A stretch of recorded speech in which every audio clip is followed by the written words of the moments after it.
Bonjour les enfants, bonjour tout le monde.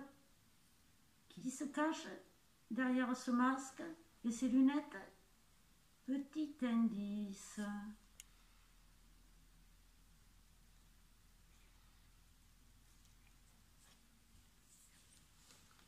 Oui, c'est bien moi.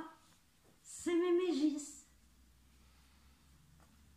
J'ai quelques nouvelles histoires à partager avec vous. Vous êtes prêts? Bon, alors, il était une fois... Le roi gros. Il était une fois un roi très gentil. Si gentil que tous les gens du pays l'aimaient beaucoup. Or, un jour qu'il se promenait en savourant sa gentillesse, il tomba sur la méchante sorcière verte qui, d'un coup de sa seringue magique, lui jeta un sort. Et le roi se mit à grossir. Les gens du pays, voyant cela, tombèrent dans une grande tristesse à l'idée que leur bon roi pourrait devenir malheureux. Ils décidèrent de lui cacher la vérité. Chaque fois que le roi sortait, ses sujets s'entouraient d'édredons, d'oreillers, de coussins cachés sous leurs vêtements. Et plus le roi grossissait, plus ils en mettaient pour avoir l'air aussi gros. Le roi se disait bien parfois « Il me semble que mes sujets prennent de l'embonpoint. » Mais, en regardant son gros ventre rond et ses petits bras bien replets, il se disait que, décidément, tout était normal. Tout continua ainsi, le roi grossissant tranquillement et ses sujets empilant de plus en plus de coussins. Quand le prince du royaume voisin arriva en visite. « Mon Dieu, que vous êtes maigre, mon ami !» lui dit le roi. Le prince fut étonné, car c'était bien la première fois qu'on le lui disait.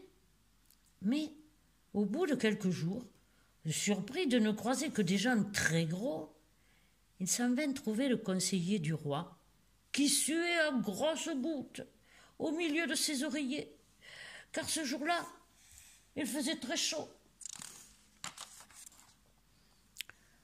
Le conseiller le mit au courant. Le prince fut touché de l'amitié des sujets pour le roi, mais il remarqua qu'à cette allure, le roi allait bientôt éclater. Alarmé, le conseiller réunit la cour. Que faire? Un courtisan eut une idée. Si nous appelions la sorcière rouge, elle déteste la verte, peut-être nous aidera-t-elle.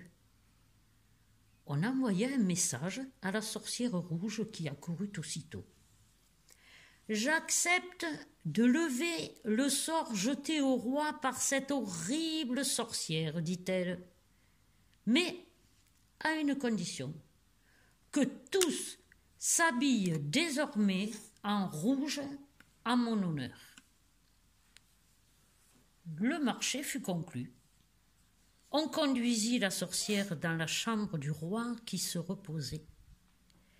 Elle piqua le roi, qui se dégonfla d'un coup, et tous les sujets retirèrent avec soulagement leurs oreillers, leurs coussins et traversins de dessous leurs habits. Tout heureux, ils remercièrent chaudement la sorcière, qui s'en retourna sur son aspirateur. Quand le roi s'éveilla, il aperçut tous ses sujets vêtus de rouge de la tête aux pieds et trouva cette nouvelle mode à son goût. Il fouilla dans son armoire, il mit son plus beau menton rouge et sortit faire un tour. « Il me semble que mes sujets ont maigri, se dit-il, mais touchant son petit ventre plat et ses petits bras fins, il s'est dit que, décidément, tout était normal. Quant à la sorcière verte, écœurée par tout ce rouge porté en l'honneur de son ennemi mortel, elle quitta le pays et ne vint plus jamais d'un méchant coup de seringue compromettre la tranquillité du royaume. Et voilà, l'histoire est terminée.